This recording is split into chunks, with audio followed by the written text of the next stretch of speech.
네, 이제 시작을 해볼까 합니다. 네, 반갑습니다. 저는 경남 청년 네트워크의 권리보호분과의 부분과장을 맡고 있고, 그리고 지금 현재 운영 지원단을 맡고 있는 이성훈이라고 합니다. 반갑습니다. 네, 오늘 특이하게 제가 사회를 보게 됐는데요. 네, 그렇습니다. 저는 사회를 잘 못 봐요. 사회를 잘 못 보는데 오늘 제가 특별하게 사회를 보겠다고 한 이유가 청년 네트워크에서 뭘 하는지를 잘 모르시고 잘 이제 아직까지 체화가 잘 안 되신다는 분들이 너무 많으셔서 이제 그런 이야기를 좀 한번 나눠보고 싶은데, 그 전에 저희가 이 도청에서 오늘 이 행사를 준비하기 위해서 굉장히 노력해 주신 분이 계세요. 이제 도청 사회혁신추진단의 청년정책 담당하시는 김종식 계장님이 계시거든요. 그분이 오늘 약간 해드리고 싶은 이야기가 있나 봐요. 그래서 잠시 이야기를 듣고 이제 또 한번 이야기 나눠보도록 하겠습니다. 예, 반갑습니다. 경남도청 청년정책 담당 사무관 김종식입니다. 오늘 또 토요일인데 이렇게 나오셔가지고 또 아카데미 한다고 뭐 네트워크 많은 분들이 또 나와서 오늘 행사 또 준비하는데 도와주시고 감사드리고, 멀리 또 청년정책 네트워크 대표님, 엄청난 대표님도 오시고 또 뭐 부산, 대전, 제주에서까지 오시기로 그렇게 돼 있는데 멀리서 오신 분들 감사드립니다.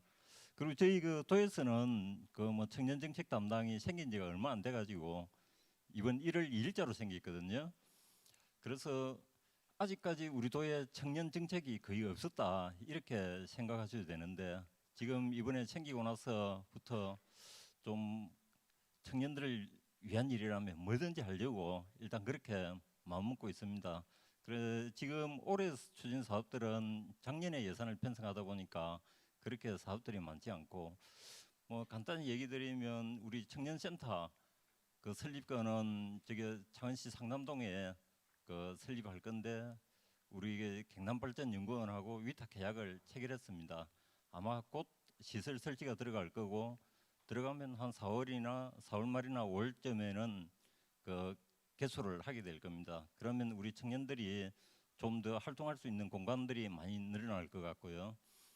또 오늘 저게 뭐 네이밍 이름을 공모한다고 돼 있는데, 그 청년들이 임차보증금의 그 주거에 애로가 많이 있어가지고 그 임차보증금에 대해서 우리가 이자를 3%를 지원을 하려고 합니다. 최대 6년까지 지원하게 되고, 또 뭐 이자 3% 지원도 지원이지만은 가급적이면 금융기관하고 우리 주택금융보증공사하고 협약을 체결해가지고 청년들이 저 지원 외에도 그 이자를 좀 낮은 이자로 가지고 임차보증금을 받을 수 있도록 그렇게 지금 하려고 하고 있습니다. 그리고 또 뭐 면접 정장, 그 취업할 때 면접 볼 때 그 또 정장이 좀 필요하다. 또 뭐 좀 더 좋은 옷을 입고 가고 싶다. 그래서 지금 방침은 다 정해졌고 우리 동네에 한 5군데 정도의 업체를 선정해가지고 그 좀 더 먼 지역에 있는 사람들도 가까이에서 또 빌려 입을 수 있도록 그렇게 지금 업체를 구하고 있는 중입니다. 오늘 아무쪼록 오늘 뭐 좋은 시간 되시기 바랍니다. 네, 그렇습니다. 경남에서 이번에 청년 정책을 준비한 곳 많이 이제 노력을 해주시는 분들이 많습니다. 그래서 저희가 다른 건 아니더라도 지금 현재 경남 청년 정책 네트워크에서 많은 역할들, 분과별로 역할들이 이제 아마 이제 조금씩은 잡혀 나가는 걸로 알고 있습니다. 이제 또 들어오시는 분들 계시네요. 네, 이 그 뭐지? 오늘 청년정책 아카데미를 이제 의무라고 꼭 문자를 보내주셨다고 들었어요, 사실. 네, 그렇습니다. 오늘 청년정책 아카데미는 기본 의무 교육입니다, 사실. 그래서 꼭 오늘 듣고 이 네트워크가 어떤 방향인지 한번 봤으면 좋겠다 이런 생각이 들고, 우리 한번 박수로 시작을 해보도록 할까요? 와! 네, 그렇습니다. 제 성격이 조금 이상해요. 네. 그래서 오늘은 대충 이제 거버넌스는 어떤 거고 다른 지역 거버넌스는 어떤 활동을 했고 이런 걸 좀 보고 가려고 해요. 근데 사실 딱딱한 강의 너무 재미없잖아요. 무려 6시간인데 조금 그런 거보다는 진짜 간단하게 베이직한 강연 아니면 좀 심플한 강연을 좀 준비했으니까 이렇게 한번 논의해 보시고 한번 생각해 보시면 좋을 것 같아요. 그리고 나중에 저희가 4월 달에 6, 7일 이제 1박 2일로 멤버십 캠프를 기획하는데 저희가 선착순 7명으로 지금 이제 멤버십 캠프를 준비할 기획단도 모집하고 있습니다. 지금 현재 운영 지원단이 있는데 운영 지원단과 함께 멤버십 캠프를 기획해 주실 기획단도 모집하고 있으니까 많은 참여 부탁드리고 선착순 7명입니다. 7명입니다. 그리고 나중에 이거는 또 공지가 나갈 거라서 각 분과별로 분과장님들이랑 부분과장님을 통해서 이제 또 공고가 나갈 겁니다. 사실은 이제 오늘 창원에서 모임을 하고 내일 또 진주에서 모임이 있는데요. 그 전에 이제 오늘 이 행사를 1박 2일을 이제 왔다 갔다 하시는 분이 계세요. 첫 번째 강의자 분이신데요. 사실은 이제 이분은 좀 많이 뵀어요, 사실. 저희 발대식 때도 봤고 그래서 발대식 때도 이제 뵌 분이라서 이제 점점 저희 경남과 이제 한 몸이 되어 가시는 거 아닌가 그렇게 생각이 될 정도로 이제 많이 참여해 주시는 분입니다. 엄창한 이제 전국 청년 네트워크 청년 정책 네트워크 대표님이신데 이분의 강의는 정말 제가 듣기에는 기본적이고 기초적인 강의를 정말 잘 해주시는 분이에요. 그래서 이제 1시간 20분에서 1시간에서 1시간 20분 정도 강의를 듣고 나중에 저희가 카카오톡에 오픈 채팅방을 개설합니다. 오픈 채팅방에 경남 정책 청년 아카데미를 검색하시면 이제 거기에 들어오시고 거기에 질문지를 이제 질문을 이제 거기 올려주시면 되거든요. 예, 거기서 이제 나중에 질문을 익명으로 이제 받아 볼 겁니다. 그래서 일단은 첫 번째 강연을 시작하려고 합니다. 엄창 대표님 어디 계십니까? 엄창 대표님. 네. 네. 일단 먼저 엄창한 대표님께서 첫 번째 강의를 어떻게 준비해 주셨는지 한번 봐야 되겠죠? 그래서 엄창한 대표님을 소개합니다. 와!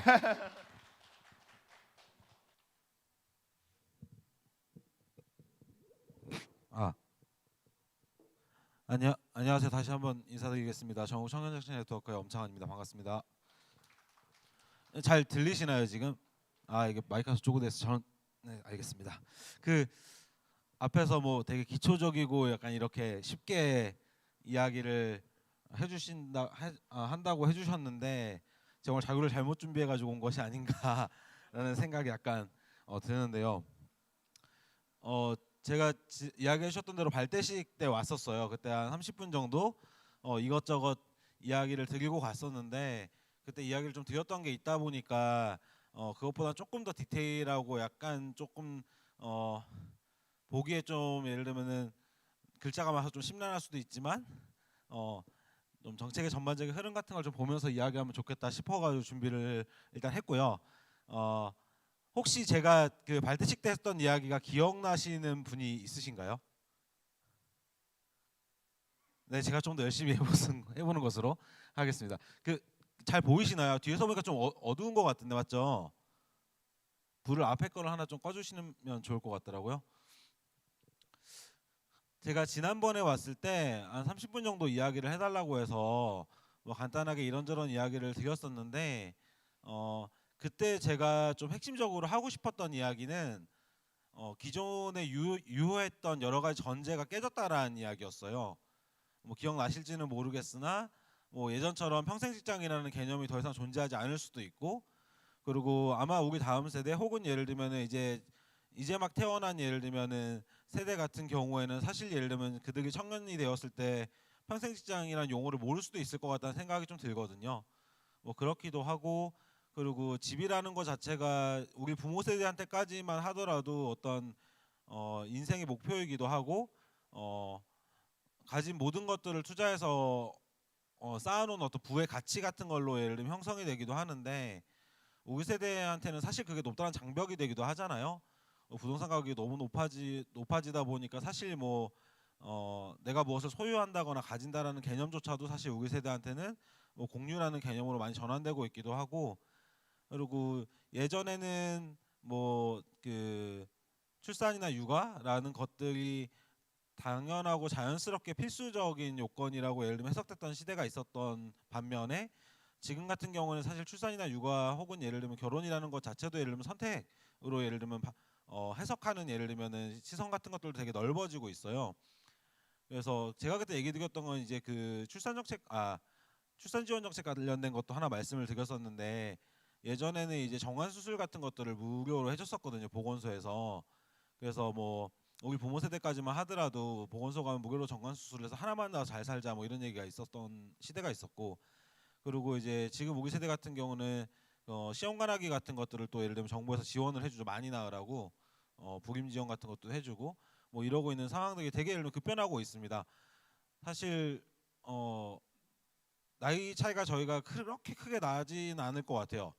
어렸을 때 아마 IMF를 겪으셨겠죠? 아닌가? 그래서 이렇게 어쨌든 간에 20년, 30년 이렇게 다들 살아오시면서 사실 예를 들면은 뭐 학교를 다니고 졸업을 하고 뭐 취업을 하거나 취업 준비를 하거나 혹은 뭐 여러 가지 본인들이 하고 싶으신 활동들을 하면서 살아오셨겠지만 주변을 좀 둘러보면은 되게 많은 것들이 빠르게 변화해 왔습니다. 뭐 쉽게 설명하면은 이제 스마트폰 같은 것들이 내 손 안에 있을 거라고 상상을 할 수가 없었던 시대이기도 했죠. 제가 기억나는데 처음에 학교 들어왔을 때 제가 삐삐를 들고 다녔거든요. 그 당시에 삐삐만 있어도 되게 주위의 친구들한테 어떤 부러움을 한 몸에 받았었고, 그리고 그 뒤에 제가 중학교 때인가 고등학교 때인가 잘 기억은 안 나는데 그때쯤에 그 사폴리 핸드폰이 나왔었어요. 이 반응이 없으신 거 보니까 다들 모르시는 것 같은데 이 사폴리가 무슨 화음이 4개가 나온다는 거예요. 그냥 예를 들면 전화 오면 삐삐삐 하던 거에서 띠리리리까지 되는 거죠. 그런 핸드폰이 나오고 처음에 예를 들면 흑백에서 컬러 화면에 조그마한 컬러 화면에 핸드폰이 나오고 그거를 이제 들고 다니면 친구들이 되게 부러워하고 옆에 친구가 있으면은 누가 핸드폰 샀다 그러면 온 반에 있는 친구들이 다 거기 몰려가 가지고 핸드폰 한번 만져보겠다고 뭐 이랬던 시대가 있었고, 지금은 풀컬러의 예를 들면 엄청난 예를 들면 소리가 잘 나오고 카메라도 엄청나게 좋은 예를 들면 핸드폰 같은 걸 들고 다니잖아요. 그래서 제가 맨 마지막 페이지에 살짝 넣어놨는데 그 한 박사님이 이런 얘기를 하시더라고요. 우리 부모 세대와 혹은 예를 들면 그 부모 세대가 하늘에 비행기가 날아다닐 줄 어떻게 알았고 기차가 땅 속으로 지나갈 줄 어떻게 알았겠냐. 그러니까 미래가 어떻게 될지는 아무도 모르고 다양한 문제가 예를 들면 있다 하면 그거를 해결하는 과정 속에서 새로운 것들이 찾아지고, 그리고 예를 들면 그걸 통해서 예를 들면 해결해 나가는 과정 같은 것들이 계속 발생해 왔는데, 그거는 시대가 흐름에 따라 가지고 계속 예를 들면 기성세대의 것들을 자녀 세대가 새로 등장한 세대가 번복하고 예를 들면 새로운 것들을 개척하면서 만들어 왔다. 그런 관점에서 예를 들면 청년들이 사회의 주체로서 다양한 것들을 실험하고 시도해 볼 수 있게 하는 장 같은 걸 잘 열어줘야 다음 세대도 되게 긍정적이고, 우리가 예를 들면 다음 사회가 어떻게 될지 잘 모르겠다 하더라도 그게 정답이 있는 것이 아니고 그 세대가 개척해 나가면서 하는 것까지 예를 들면 그것이 예를 들면 그 시대가 할 수 있는 되게 최대치인 거다 이런 얘기를 하시거든요. 그래서 제가 그때 이야기 드렸던 것도 그래서 이제 뭐 청년 정책이라고 하는 것이 뭐 나의 문제를 해결하자, 뭐 나만 잘 먹고 잘 살자 뭐 이런 관점으로 등장한 것이 아니라 교육 과정을 마치고 사회로 진출하는 수많은 청년들이 여러 가지 복합적인 사회 문제를 만나면서 사실상 예를 들면 자산 형성할 기회도 없고 뭐 일자리를 안정적으로 가질 기회도 없고, 그렇다 보니까 뭐 일 경험을 온전하게 쌓거나 혹은 업력 같은 거라고 하죠. 그런 것들을 가질 수 있는 기회가 별로 없는 상황에서 정체되는 현상이 있으니 사회적 안전망을 갖추고 청년들이 자유롭게 예를 들면 사회로 진출해서 무언가를 할 수 있는 기반을 만들어줘야 사실 청년 세대가 그 시대의 주축이 되어서 사회에 있는 여러 가지 문제를 해결해보고 또 그걸 해결하기 위해서 여러 가지 예를 들어 합의 과정을 거친다거나 뭐 새로운 모델 같은 걸 만들어 본다거나 뭐 이럴 수 있겠다라는 이야기를 드렸던 거예요. 그래서 오늘 제가 가져온 이야기는 요 이야기들의 좀 디테일한 내용입니다. 기존의 예를 들면 우리나라와 중앙정부와 지방정부의 청년을 바라보는 정책적 관점이 어땠는지, 그리고 그것들로 인해서 어떤 한계가 있었는지, 그래서 어떤 변화가 지금 일어나고 있는지 이런 것들을 이야기를 드릴 거고요. 그래서 그냥 좀 간단하게 처음에 이제 결론을 말씀드리고 시작을 하면은 기존에는 이제 일자리 정책 관점으로 빠르게 청년들이 일자리로 이행하면은 모든 문제가 해결될 수 있다라는 전제로 정책들이 펼쳐져 왔고, 물론 중앙정부 정책은 아직까지도 그런 관점들이 좀 있습니다. 근데 그 이후에 예를 들면 문제가 해결되지 않자 여러 가지 시도들이 있었고, 지금 이제 경남 같은 경우는 그런 과정에 있는 거죠. 지방 정부 중심으로 일자리 중심에서 뭐 청년의 삶 중심으로 뭐 이런 표현을 쓰기도 하고요. 그래서 어떤 종합 정책의 방식으로 뭐 주거 부채, 뭐 건강, 뭐 일자리, 뭐 참여, 뭐 이런 방식으로 어떤 종합적이고 보편적인 정책으로 약간 정책을 확대시켜 나가는 개념, 이 예를 들면 현재 진행되는 과정이다라는 거. 그리고 마지막으로 사실 이 모든 것들은 저는 약간 뭐 혁신 정책이거나 미래 사회의 활력을 제고하기 위한 정책이거나 이런 식으로 좀 표현을 하고 싶거든요. 결과적으로 이 청년 정책을 한다는 것 자체가 내가 잘 먹고 잘 산다 해서 끝나는 게 아니라 청년 세대가 사회로 주체로서 등장하고 그들 역할을 할 수 있게 만드는 방식으로 어떤 정책이 나아가야 된다는 관점까지 지금 조금 흘러가고 있습니다. 그래서 이렇게 약간 흐름이 있는데 그것들을 조금 보면서 이야기를 해보도록 하겠습니다. 사실 오늘 할 얘기 다 했어요. 그렇고요. 그래서 첫 번째는 한국 청년 정책 어디까지 왔나이고, 두 번째는 그래서 예를 들면 청년들과 지방 정부들은 어떤 것들을 했나를 조금 이야기 드려보고, 마지막에는 좀 질문을 좀 같이 해보면서 이야기를 하면 좋을 것 같아서 간단하게 질문 같은 걸 좀 넣어왔거든요. 그때는 조금 예를 들면 뭐 보시고 조금 뭔가 궁금하거나 혹은 예를 들면 나와 생각이 다르다거나 뭐 이런 것들 있으면 좀 자유롭게 같이 이야기를 해보면 좋겠습니다. 이게 밑에가 잘리는데요. 이게 약간 수동이 약간 돼야 되나 보네요. 첫 번째는 앞에 한 두세 페이지 정도 그 우리나라 그러니까 대한민국 중앙정부 중심으로 청년 정책의 흐름이라든지 이런 것들을 간단하게 보기 위해서 가지고 왔는데요. 이 화면에 잘 안 보이시니까 밑에 텍스트 좀 보시면 좋을 것 같아요. 저도 좀 보면서 할게요. 보통 이제 청년 정책이라고 하면은 사실 이게 뭐 예전부터 뭐 이게 대외적으로 많이 쓰였던 용어가 아니다 보니까 사실 요 경남 청년 네트워크 하시거나 경상남도에서 뭐 청년 기본조례 만들고 청년 정책 도입한다고 하실 때쯤부터 아마 이야기를 들으셨을 거예요. 근데 사실 예를 들면 좀 광범위하게 기존부터 해왔던 청년 정책을 좀 이야기하자 그러면 대충 한 시작 시기를 2003년쯤부터 봅니다. 중앙정부 노무현 정부 때부터인데요. 그 당시 한참 이제 그 외환위 기발 실업 대책으로 예를 들면은 뭐 그 당시에 기업이 힘들어지고 일자리가 줄어들고 뭐 이러다 보니까 실업률이 올라가고, 그러면 실업률이 높아지니까 일자리를 많이 만들거나 빨리 예를 들면은 뭐 그들이 어떤 자산 형성 기회를 보장해 주거나 여러 가지 사회 보장 정책으로 그들이 예를 들면 낙오자가 되지 않게끔 만드는 여러 가지 방식으로 예를 들면 정책을 펼쳤던 게 초기에 예를 들면 중앙 정부의 청년 정책이었어요. 그러니까 경제 정책, 산업 정책, 일자리 정책 같은 건데요. 그게 2003년쯤부터 예를 들면 시작이 됐었고, 그때부터 지금까지 쭉 예를 들면 이어온 흐름이 있습니다. 그럼 그 과정에 예를 들면 어떤 것들이 있었냐고 놓고 보면은 2004년도에 뭐 실업 해소 특별법 같은 것들을 만들어 가지고, 그러니까 법이 처음 만들어진 거예요. 청년 실업을 해결하기 위한 특별법을 만들어 가지고 그 당시에 여러 가지 예를 들면 정책 수단을 동원을 하고요. 그런 과정에 예를 들면 뭐 88만 원 세대, 뭐 아프니까 청춘이다, 뭐 이런 약간 책이라든지 용어 같은 거 많이 들어보셨잖아요. 중간 그 청년 세대가 처해져 있는 상황 같은 것들 여러 가지 관점으로 예를 들면 해석하면서 뭐 여러 가지 예를 들면 담론 같은 것들이 나오기도 하고요.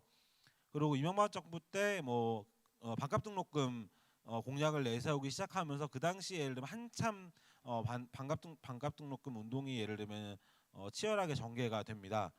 사실 이런 방식으로 초창기에 예를 들면은 청년이 처해져 있는 상황을 실업이라는 예를 들면 한정적인 상황으로 정의하고, 이 실업 문제를 해결하면 청년이 겪고 있는 문제가 해결된다는 전제하에 예를 들면 중앙정부 정책은 시작이 되었고, 그리고 보통 이제 사회 담론이나 예를 들면 사회적으로 흘러가는 흐름 같은 것들도 그거랑 약간 비슷한 정도로 88만 원 세대라고 하는 버는 예를 들면 소득의 수준, 뭐 예를 들면 뭐 기존에 말했던 것처럼 뭐 노력하면 된다 이런 거 있잖아요.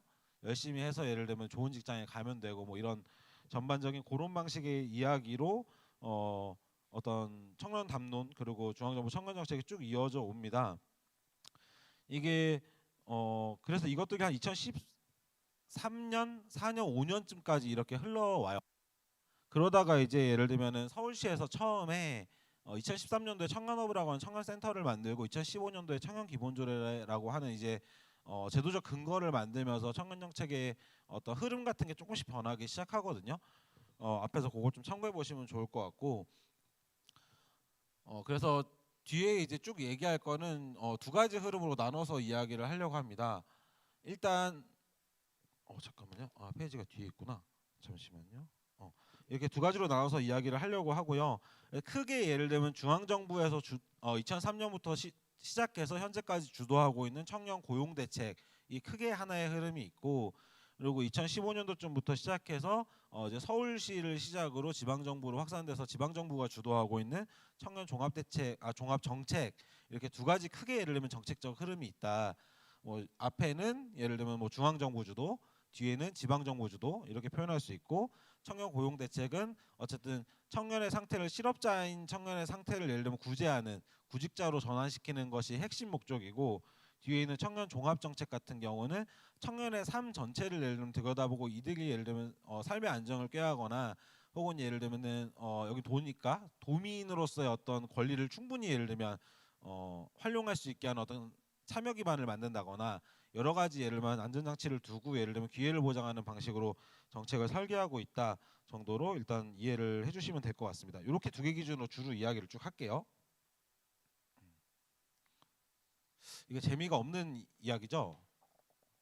어떠신가요?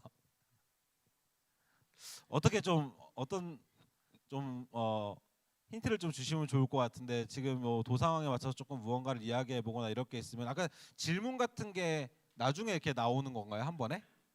그럼 거기다가 조금 이런 것 좀 남겨주시면 제가 뒤쪽에 조금 이야기를 많이 좀 그런 식으로 해보도록 하겠습니다. 앞에를 좀 빨리 넘어가고요. 요건 이제 제가 아까 말씀드렸던 그 두 가지 유형에 따라 가지고 2003년에 시작한 노무현 정부에 대한 정책적 흐름과 시작과 2015년도 이제 서울시장이 박원순이니까요. 박원순 서울시장이 펼쳤던 예를 들면은 종합정책에 대한 흐름을 예를 들면 표시를 한 건데요. 여기 보시면 아시겠지만 추진 배경과 관계 법령, 뭐 정책 목표 같은 것 중에 추진 배경하고 정책 목표만 좀 간단하게 보셔도 될 것 같아요.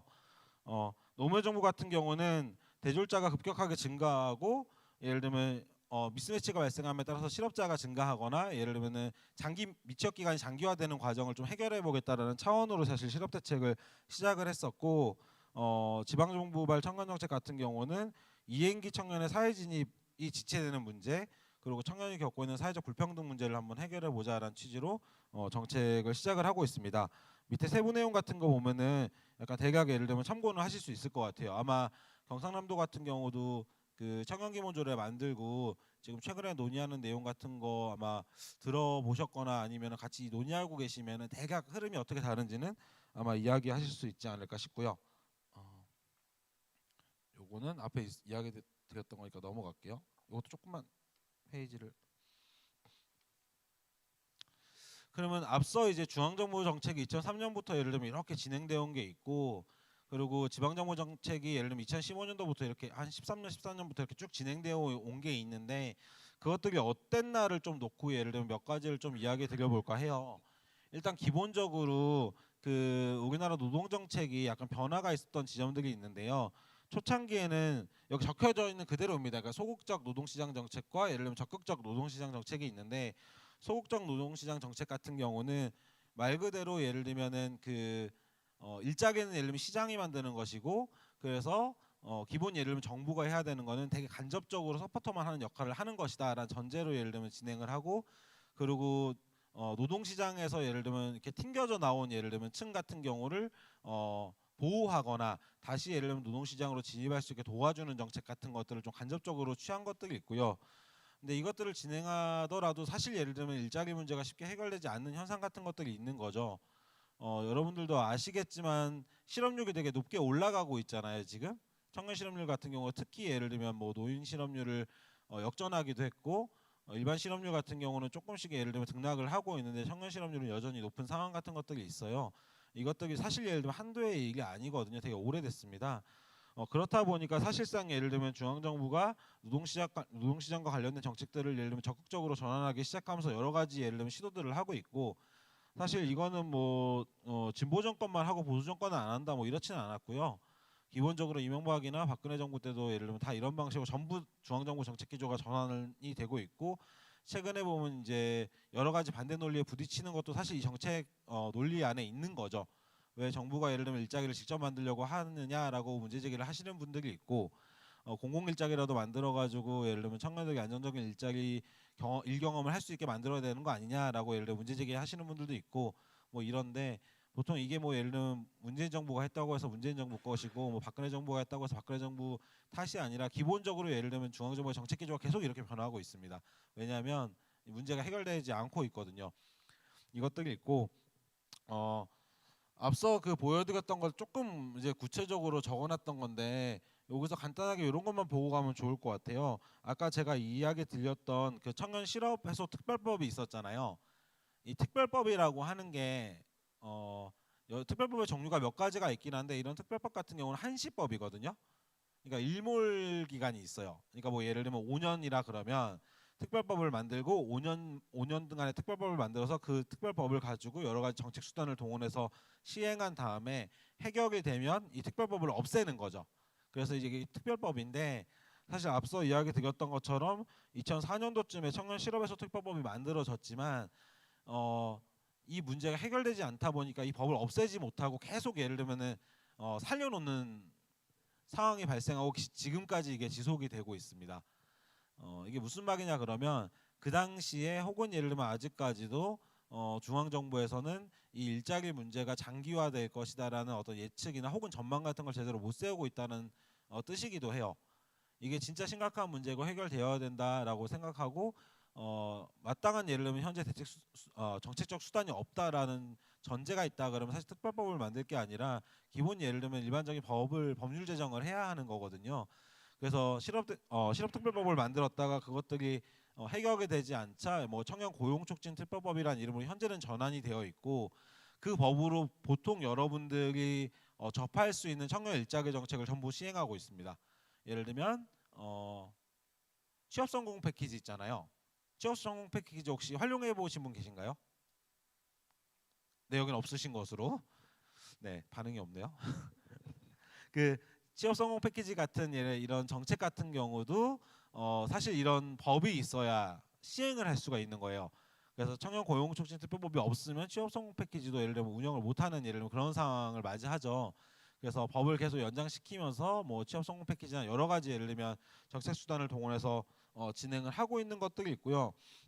이것들이 어쨌든 현재까지 계속 이어지고 있다라는 것들을 조금 이야기 드리고, 마지막에 제가 그 청년기본법 이야기를 살짝 넣었는데요. 뒤에서 이제 지방정부랑 청년들의 어떤 활동 관련된 부분에서 나오겠지만은 청년기본법을 만들자라는 움직임이 한 몇 년, 2, 3년 동안 있었습니다. 이게 청년기본법이 무엇이냐고 하면요. 지난번에 제가 그 발대식 왔을 때도 제가 뒤에 서명해달라고 이야기를 했었는데 혹시 기억하시나요? 서명하신 분 혹시 계신가요? 그날 서명받는 마지막 날이라서 내가 와서 얘기했는데, 네, 아무도 안 하신 걸로. 그래서 청년 고용촉진 특별법에는 청년을 정의를 할 때 취업을 희망하는 사람으로 되어 있어요. 그래서 취업자를 대상으로 정책을 펼치는 겁니다, 중앙정부에서. 그리고 이게 거의 100%죠. 한 90 몇 퍼센트 되죠. 거의 대부분 다 이렇게 정책을 펼치고, 그렇다 보니까 이제 주거 정책 같은 경우도 구직자 중소기업에서 일하는 청년들을 대상으로 주택을 제공하기도 하죠. 보통 이런 게 그런 법적 논리에서 그렇게 진행이 되는 거거든요. 청년 기본법은 뭐냐면 그 실업 대책을 내기 위한 그 청년 고용 촉진 특별법 가지고는 청년들이 겪고 있는 사회 문제가 해결되지도 않고 청년들의 상태가 나아지지 않으니까 청년 기본법이란 법을 만들어서 거기에 보면 여러 가지 조항들이 나오는 거죠. 주거, 부채, 뭐 건강, 참여 뭐 이런 것들이 다 들어가 있는 법을 만들어서 그걸 중심으로 우리나라에서 하는 청년 정책을 전환시키자, 방향성을 전환시키자, 이런 논리예요. 그래서 청년 기본법 안에는 청년을 그냥 예를 들면 사람으로 정의되어 있습니다. 이게 나이를 구간으로 정하긴 하거든요. 법이 어쩔 수 없이 대상층을 명확하게 정해야 돼서. 그래서 청년 고용촉진특별법 같은 경우는 청년이란 취업을 원하는 사람으로서 15세부터 29세까지 청년을 말한다라고 되어 있고요. 청년 기본법 아직 제정되지 않은 법안 같은 경우에는 19세부터 34세까지에 라고 되어 있어요. 그래서 기본 예를 들면 이전에는 일자리 정책 중심으로 계속 무언가를 풀어나가던 예를 들면 흐름이 있었다 그러면 한 2년 전쯤부터 종합정책화 시키자라는 흐름들이 진행이 되고 있고 사실 운동을 한 2년 정도 해왔는데 올해 중에 아마 가시적인 성과가 나지 않을까 싶어요. 그래서 만약에 중앙정부 정책이 이런 식으로 좀 전환이 되면 사실 이제 경상남도에 계신 여러분들도 약간 여러 가지 이야기를 청년의 목소리로 담아서 정책화시키기가 좀 도움이 많이 되시지 않을까? 약간 이렇게 생각을 해봅니다. 이게 정책 관련된 이야기가 내용이 좀 복잡하니까 계속 재미가 없을 듯한데요. 일단 앞서 이야기했던 내용의 좀 세부적인 내용이에요. 이때까지 정부별로 어떤 정책을 펼쳤냐라고 적혀있는 내용들이라서 요걸 다 넘어가도록 하겠습니다. 넘어가고요.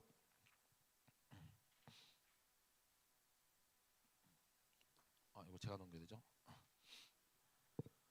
이전까지 예를 들면 중앙정부가 청년 실업대책, 청년 정책을 예를 들면은 진행하기 위해서 참고했던 여러 가지 연구자료나 혹은 뭐 설문조사, 실태조사 같은 것들이 있었을 거 아니에요. 그것들을 좀 모아놓은 자료거든요.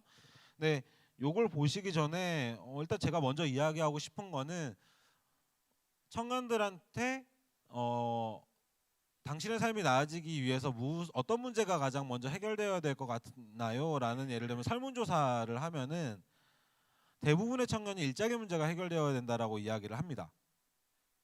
여러분들은 여기는 동의하시나요? 어떠신가요? 손 한번 들어볼까요? 보편적으로 청년들에게 설문조사를 하거나 실태조사를 하면 일자리 문제가 해결되어야 된다고 이야기를 합니다. 이건 팩트입니다. 나도 그렇다고 생각한다. 세 분, 네 분. 그러면 나는 다른 생각이 있다. 네, 혹시 어떤 생각을 가지고 계신지 뒤에 두 분 한번 들어보고 싶다. 그냥 궁금해서요. 간단하게.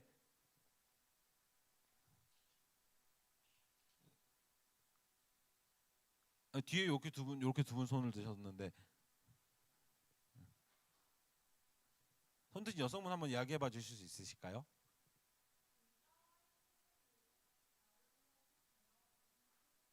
다른 것도 중요하다.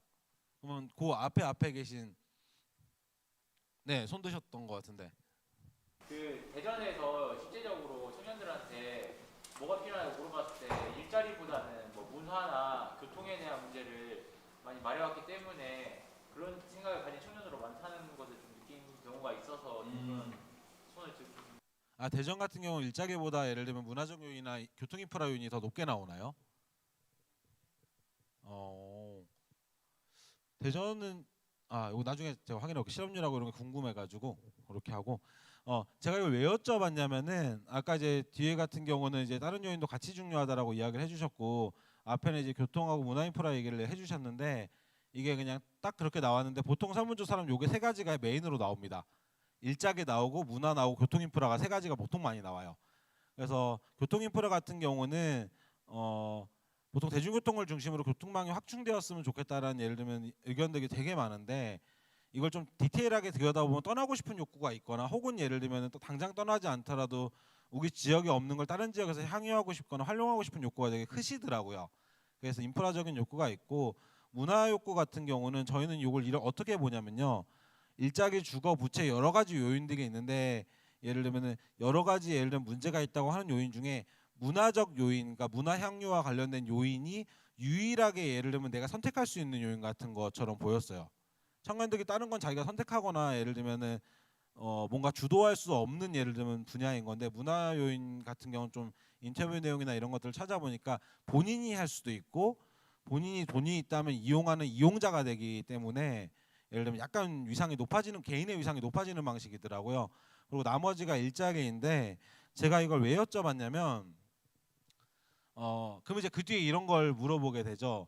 일자리가 해결됐으면 좋겠다라는 게 가장 중요하다는 건 알겠는데, 그러면 과연 예를 들면은 중앙정부에서 하는 일자리 정책으로 이 문제가 해결될 것 같다고 하는 기대가 있는가라고 물어보면은 되게 높은 수준으로 기대가 없다고 나옵니다.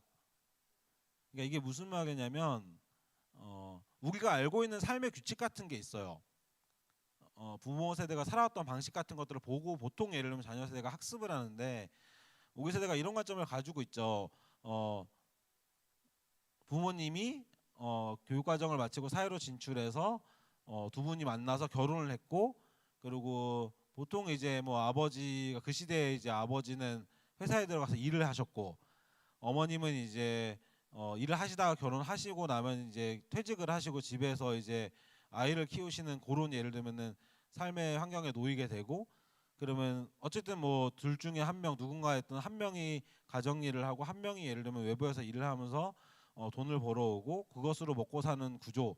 그리고 그렇게 살더라도 아이도 낳고, 뭐 저희 부모 세대는 한 2명 정도가 기본이었거든요. 아이도 둘 정도 낳고 뭐 집도 사고 차도 사고 전세 살다가 예를 들면 한 50, 빠르면 뭐 50대 늦으면 60대쯤에 신도시나 혹은 새로 지은 아파트 신축 아파트에 이사를 가서 살 수 있는 그런 방식의 삶 같은 것들을 우리가 봐왔죠. 근데 아직까지 이게 어쩔 수 없어요. 우리가 본 게 그거밖에 없다 보니까 그럼 우리가 알고 있는 삶의 방식은 그런 것들이 있는 거죠. 그래서 일자리가 나한테 원활하게 구해지면은 내가 먹고 살 수 있을 것이다라는 기본 전제가 있는데, 이게 예를 들면 십몇 년 동안 예를 들면은 문제를 해결해 보려고 노력을 해봤으나 사실 해결이 되지 않는다라는 거죠.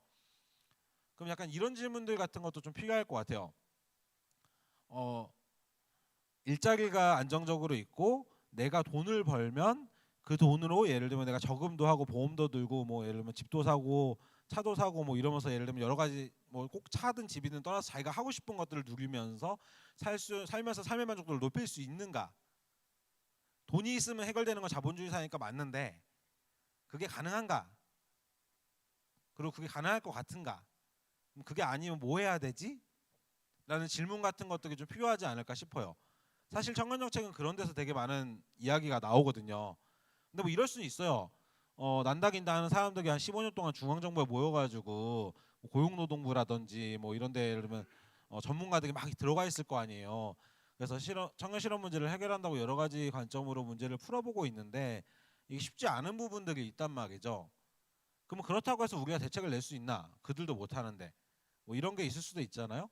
그러면 그런 관점은 또 이럴 수 있을 것 같아요. 그러니까 그 누구도 답을 모르고 있고 어떻게 될지 모르고 있는 상태에서 기존에 해왔던 방식들이 계속 실패했는데 기존처럼 계속 할 건가? 아니면 실패할지 성공할지는 해봐야 하는 거니까 새로운 걸 해볼 것인가? 뭐 이런 것들. 그래서 저는 청년 정책이 약간 이 관점의 중심에 있다고 저는 생각을 해요. 그래서 그렇게 예를 들면 여러 가지 실험이나 시도를 해볼 수 있는, 그러니까 내가 잘 알지 못하더라도 여러 가지를 이야기할 수 있는 장 같은 게 만들어지고 뭐 여러 가지로 이야기를 할 수 있어야 된다고 생각하는데, 어찌 됐건 예를 들면 중앙정부 청년 실업 정책에 따른 예를 들면 여러 가지 주요 결정 요인으로 얘기되었던 게 이제 국내나 국외 연구 자료나 이런 것들을 봤을 때 이런 내용들이 있어요. 예를 들면은 뭐 인구가 증가해서 뭐 예를 들면 실업률이 높았다. 이게 뭐 지금은 대부분 다 유효하지 않으나 그 시대에는 예를 들면 일부 유효했던 시절도 있고요. 약간 뭐 왜곡 같은 게 있는 경우도 있는데, 그리고 뭐 청년층이 증가해서 그렇다, 경기 침체 때문에 일자리가 없어져서 그렇다, 뭐 혹은 외국인 노동자가 유입이 돼가지고 뭐 일자리가 예를 들면 경쟁이 심해져가지고 부족해지고 있다, 뭐 이런 이야기도 있고, 또 지난번에 어떤 그 높으신 분은 뭐 이런 얘기도 했어요. 여성이 사회 진출을 하게 해가지고 일자리가 부족해지고 있다, 뭐 이런 얘기도 하더라고요. 어떤 인간이 뭐 그런 얘기도 하고.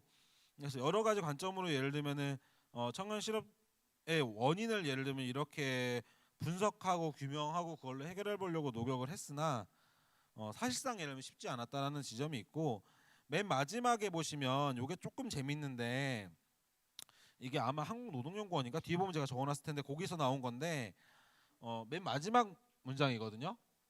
대졸자의 경우 초임과 더불어 경력 초기 종사한 기업의 규모와 고용의 형태가 향후 노동시장 성과에 지속적인 영향을 미친다라는 내용인데, 이게 제가 뒤에 잠깐 적어놨는데 무슨 말이냐면 100만 원짜리 일자리에 들어가면 그 사람은 장기적으로 100만 원짜리 일자리에서 머물 가능성이 높다는 뜻이에요. 이 사람이 첫 일자리가 200만 원짜리였으면은 200만 원짜리이거나 그거보다 높아질 가능성이 요 정도에 있다고 보면 100만 원짜리는 100만 원짜리에서 이렇게 간다는 얘기인 거죠. 그러니까 100만 원 받다가 갑자기 200만 원 받고 300만 원 받는 일은 없다 뭐 이런 얘기예요. 그래서 요것들이 요런 이야기가 되게 나중에 중요합니다. 왜냐면은 중앙정부 정책 같은 게 보통 눈높이를 낮추라는 얘기를 진짜 많이 하거든요. 빨리 중소기업으로 들어가라는 이야기를 많이 해요. 그래서 요즘에 이제 이런 이야기도 나오죠. 눈이 높은 청년이 문제인가, 눈 높다고 문제 제기하는 정부가 문제인가 뭐 이런 얘기도 나오거든요.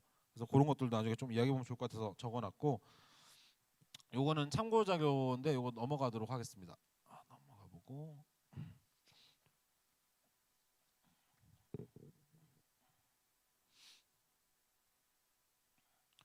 앞서 이야기했던 것들을 쭉 정리를 해놓은 건데요.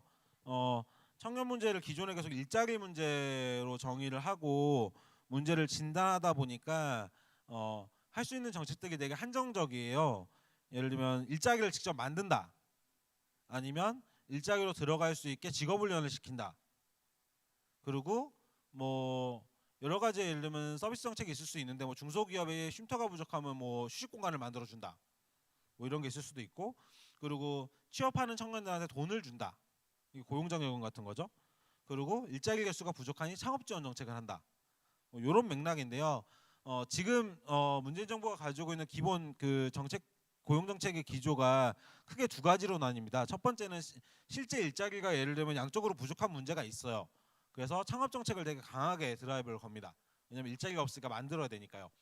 그리고 두 번째는 미취업 기간이 되게 장기화되는 것을 우려하고 있습니다. 그러니까 대학교를 졸업하거나 고등학교 졸업했으면 한 달이라도 빨리 예를 들면은 일자리로 이행해서 예를 들면 경제 돈을 벌고 예를 들면 사회 주체로서 역할을 했으면 좋겠는데 그러지 않는 거죠. 청년들이 우리는 못한다고 얘기하고 그들은 그러지 않는다고 얘기를 하는데, 그렇다 보니까 중소기업 유인 정책이라고 저희는 부르는데 이런 것들을 씁니다. 이게 무슨 말이냐면 보통 이제 이렇게 나오죠. 중소기업에 취업하면 뭐 통장에 저금할 때 얼마를 매칭시켜줘 가지고 자산 형성을 할 수 있게 만들어준다. 중소기업 산단에 취업하고 있는 청년들이 전기차를 사면 전기차 사는 비용을 지원해준다. 뭐 이런 것들이 보통 이제 중소기업 유인 정책이에요. 그래서 지금 주로 하는 게 창업 정책이랑 중소기업에 들어가게끔 유인하기 위해서 무언가 여기다 투자하는 정책 같은 걸 펼치고 있는데, 여기서 오는 한계는 장기 미취업자에 대한 고려가 별로 존재하지 않는 겁니다. 장기 미취업자에 대한 고려가 별로 존재하지 않게 되고, 그리고 실제 취업을 하고 싶어도 그러지 못하는 청년들에게 예를 들면 정책적 수단이 별로 예를 들면은 매칭이 되지 않는 경우 같은 것들이 발생을 하는 것 같아요. 그래서 기본 예를 들면 여러 가지 정책을 펼쳤으나 이 유인 효과로 인해 이 정책적 수단으로 인해서 문제가 해결되지 않는다라는 걸 여러 차례 보아왔고, 그리고 청년들도 사실상 이런 거에 대한 기대가 별로 없는 상황들이 있고, 그리고 이 기본 예를 들면 경제 성장 기조나 산업 부양 기조가 되게 강하단 말이에요. 일자리를 만드는 건 기업이니까요. 보통 이런 전제로 접근을 하다 보니까, 그래서 이 정책을 설계하는 파트너가 우리가 아닌 예를 들면 기업이 사업장이 되는 경우가 되게 많습니다. 그래서 기본 예를 들면은 경영계와 뭐 정부가 어떤 파트너십을 맺어가지고 뭐 일자리를 만들어내는 정책 같은 것들이 되게 대표적이죠. 뭐 예를 들면 대기업 삼성 같은 데랑 얘기해가지고 일자리 몇만 개를 만들겠다 뭐 이렇게 얘기하는 것들, 그런 관점으로 접근하다 보면은 청년들이 거기서 예를 들면 우리가 원하는 일자리가 어떻다, 혹은 예를 들면 어떤 방식으로 일자리 정책이 진행되어야 된다는 이야기를 할 여지가 별로 없습니다. 청년들이 참여할 여지가 별로 없어요. 그래서 그런 것들이 기본 예를 들면 문제가 되고, 그리고 아까 제가 이야기 드렸던 한국개발연구원의 연구자료에 따르면은 기본 예를 들면 첫 일자리 임금이 첫 입직 후 한 10년 동안 예를 들면 영향을 미친다라는 연구 결과가 있다 보니까 이게 청년들은 체감하고 있는 거예요. 중소기업에 가기 싫은 이유 같은 것들이 이런 걸로 막 규명이 되는 건데 저희 가면 안 될 것 같은 거지. 뭐 청년들은 이게 그것들을 그냥 감정적으로 체감하고 있는 거고, 연구 결과 같은 것들을 보면 실제적으로 그렇다 보니까 기존에 있는 산업을 지속하기 위해서 혹은 육성하기 위해서 혹은 발전시키기 위해서 청년들이 빠르게 글로 진입했으면 좋겠다라고 하는 정책이 과연 장기적으로 봤을 때 효과적일지 아닐지 이런 것도 사실 다시 조명을 해봐야 되고, 청년들의 삶에 예를 들면 도움이 되는 방식일지 좀 다시 조명해봐야 되는 그런 과제 같은 것들이 좀 있습니다. 여기까지가 일단 중앙정부에서 진행했던 이때까지 예를 들면 정책 관련된 내용이에요. 그래서 일자리 중심의 정책들이 이렇게 흘러왔고 이런 한계들이 있었다. 그래서 이런 이야기들을 기본 정리를 하고 그래서 기본 예를 들면은 정리를 좀 하자면 이게 청년을 위한 정책 같은 경우는 기존의 예를 들면 기성세대가 아젠다를 선점한다거나 혹은 청년 세대가 무엇이 필요할 것이다라는 전제로 예를 들면 뭐 산업계라든지 다른 어떤 영역에서의 어떤 담론을 메인으로 예를 들면 다루는 방식보다는 청년 당사자들이 어떤 것들을 원하는지를 정확하게 예를 들면 설정해 놓고 그거에 맞게 정책을 설계해 나가는 방식이 되게 중요하다라는 게 사실상 예를 들면 기존의 중앙정부 일자리 중심의 정책에서 많은 것들이 밝혀진 사실인 거고 이것 때문에 사실 지금 뭐 경상남도도 청년 정책 같은 걸 해보는 거죠. 여러 가지 실험 같은 걸 지금 시도해보고 있는 중입니다. 다음은 지방정부 관련된 내용인데요. 요거는 조금 뭐 글자가 많진 않으니까 중간중간 넘어가면서 빨리 좀 진행을 해보면 좋을 것 같습니다. 그래서 처음에 만들어지기 시작하는 것들이 청년기본조례를 만들어요.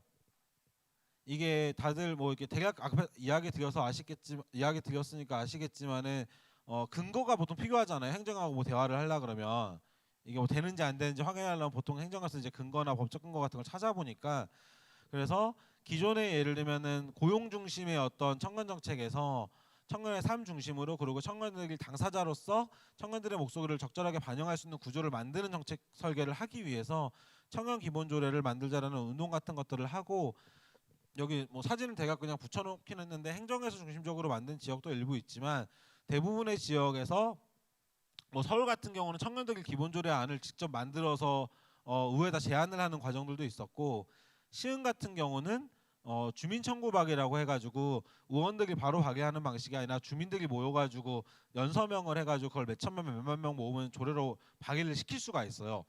그런 방식으로 시흥시 같은 경우는 조례 지정을 합니다. 그리고 부산 같은 경우는 공청회 전날 청년들이 전문가들 모셔가지고 쭉 예를 들면 부산시 청년기본조례 문제가 뭔지 공청회 때 가서 무슨 이야기 할지 학습하는 과정 같은 것도 있었고 그래서 여러 가지 차원으로 청년들이 각 지역에 있는 청년들이 모여서 목소리를 내면서 사실 기존에 있는 정책에서 정책 기조가 바뀌어야 된다는 이야기를 많이 하고요.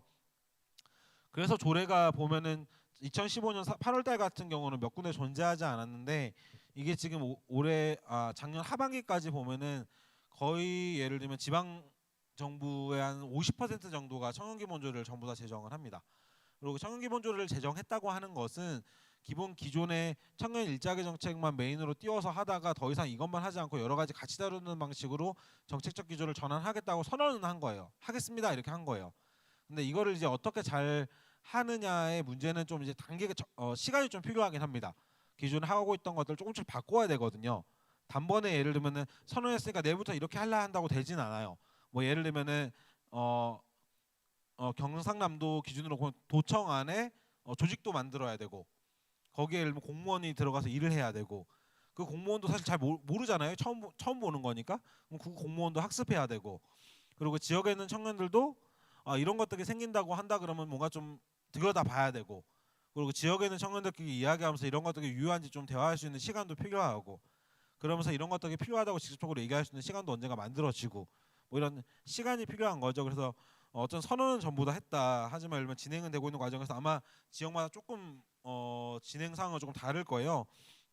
그런 상황이 있고 그 다음 페이지 같은 경우는 참고하시라고 쭉 적어놨는데 광역시도 같은 경우는 17개 시도 전부 다 만들어졌습니다. 2018년 작년 2월 달에 인천시 만들어지면서 17개 시도가 다 만들어졌고 기초지자체 같은 경우는 한 42% 정도 해가지고 대략 예를 들면 반 정도 이렇게 만들어져 있다. 그래서 변화가 이렇게 이루어지고 있다 정도로 이야기를 드리고 그 예를 들면 청년 기본조례를 만들면서 바꾸자고 하는 기조가 몇 가지가 있는데 그걸 간단하게 정리를 해봤는데요. 첫 번째는 청년기를 설정하자라는 이야기들이 있었어요. 이게 무슨 얘기냐면 예를 들면 경상남도에 부서를 놓고 보면은 청소년을 대상으로 하는 부서는 있잖아요. 청소년과 같은 거. 그리고 노인을 대상으로 하는 과도 있습니다. 근데 청년을 대상으로 하는 부서는 없었어요. 쉽게 설명하면 이런 거예요. 근데 지금 만들어졌죠. 이게 행정으로 들어가면 이렇게 변화가 되는 건데 기존에 예를 들면 아동기 그러니까 보호해야 될 대상인 아동 그리고 보호해야 될 대상인 노인, 성인 중에서도 노인을 제외한 나머지 정책은 보통 예를 들면 일자리 정책으로만 성인기 정책으로만 있었는데 여기에 예를 들면 제4주기로서 청년기를 설정을 해서 교육 과정을 마치고 사회로 진출하는 과정에 놓여 있는 청년들의 여러 가지 문제를 좀 들여다보고 풀어보자는 취지로 예를 들면 청년기를 설정하자라는 이야기들이 있고요. 지금 진행되고 있고요. 그리고 그거랑 연결돼서 청년기를 설정하다 보니까 이 청년기가 뭐냐라는 그 이야기를 했을 때 이행하고 있는 것들이 있는 거죠. 교육 과정을 마치고 일자리로 뭐 예를 들면은 캥거루족에서 독립으로 이런 방식으로 뭐 여러 가지 예를 들면은 조건들이 변하는 시점에 있다 보니까 단순히 예를 들면 청년이라고 해가지고 그 청년을 뭐 법적으로 나이대로 정의할 수밖에 없지만 여러 가지 이행에 놓여 있는 상태 자체를 해결하기 위해서 이행기 청년이라는 개념을 설정을 좀 합니다. 그래서 제4주기로 청년기를 설정하고 이행하는 청년들의 문제를 해결하자는 취지로 열면 청년 정책들이 좀 변화를 해요. 그러면서 기존에 일자리 문제만 얘기하던 청년 정책들이 여러 가지 문제 관점을 가지고 움직이기 시작합니다.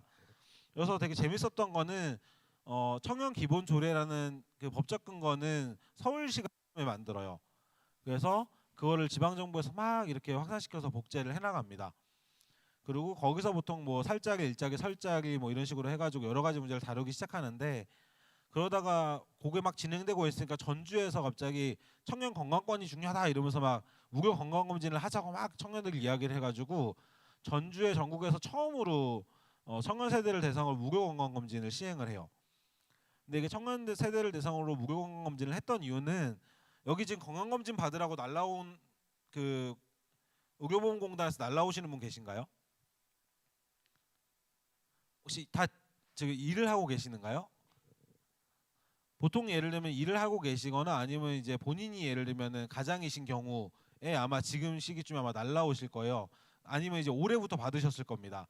이게 이전까지는 직장 가입자라고 해서 보통 그 내가 창업을 했거나 창업을 해서 창업자의 대표이거나 혹은 집안의 가장 보통 이제 뭐 가장이거나 아니면은 그 39세 이상이거나 하는 사람한테만 2년마다 한 번씩 건강검진을 받으라고 예를 들면 정부에서 지원을 해줬었어요. 근데 예전에는 보통 예를 들면 일자리를 구해서 그러니까 대학교 졸업하거나 고등학교 졸업하고 바로 일을 하면은 그 직장 가입자가 되잖아요. 그 직장 가입자가 되면 직장 가입자 대상으로 2년마다 한 번씩 건강검진을 받을 수 있게 해줘요. 근데 요즘에는 그 취업 준비 기간이 굉장히 길어지잖아요. 그렇다 보니까 30대 중반이 넘어서까지 예를 들면 건강검진을 한 번도 안 받아본 청년들이 생기는 거예요. 그래서 예전과 그 일을 구하는 일을 구하는 속도가 달라지다 보니까 정책의 사각지대 같은 것들이 생기는 거죠. 예전에는 굳이 그렇게까지 할 필요가 없었는데 그래서 전주에서 건강검진을 한다고 막 이렇게 해가지고 건강검진을 만들어요 실제. 그래서 전주에 있는 청년들은 작년 재작년까지 예를 들면 무료로 건강검진을 받았습니다. 전주시 지원으로. 그래서 이걸 하다 보니까 이게 딴 지역도 해야 되겠다 싶으니까 딴 지역도 막 이렇게 해요. 그러다가 지금 어떻게 됐냐면은 중앙정부에서 이 사업을 하기로 해가지고 여러분들이 모두가 건강검진 대상자가 되셨어요. 일을 하든 안 하든. 뭐 이런 식으로 여러 가지 변화가 되게 많이 만들어집니다. 그러면 그렇게 되면 이제 전주시는 더 이상 이제 건강검진 프로그램을 할 필요가 없는 거죠. 정부에서 하니까. 그래서 그거 가지고 이제는 좀 마음 건강이라고 해가 정신 건강, 마음 건강 관련된 프로그램을 한다고 해서 그걸로 막 정책 기조를 바꾸시더라고요. 거기 모이신 청년분들이. 그래서 뭐 어떤 거는 서울에서 확산이 되고 어떤 것들은 전주에서 확산이 되고 또 한참 얘기가 나오는 갭이어나 뭐 어떤 한 달 살아보는 프로그램 같은 거 요즘 엄청 많잖아요. 이건 제주박이에요. 제주가 유독 예를 들면 섬이다 보니까 딴 지역으로 나가는 것도 지원을 많이 해주고 살러 들어오는 사람들한테도 지원을 많이 했었거든요.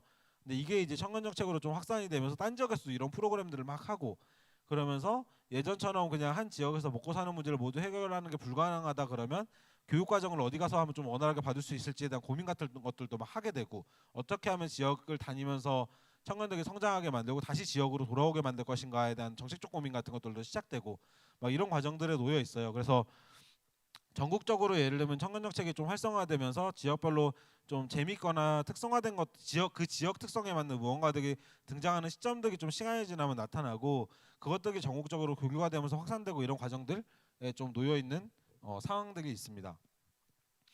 그리고 요 밑에 있는 것들은 기본 예를 들면 조례를 중심으로 표를 정리해 놓은 것들인데요.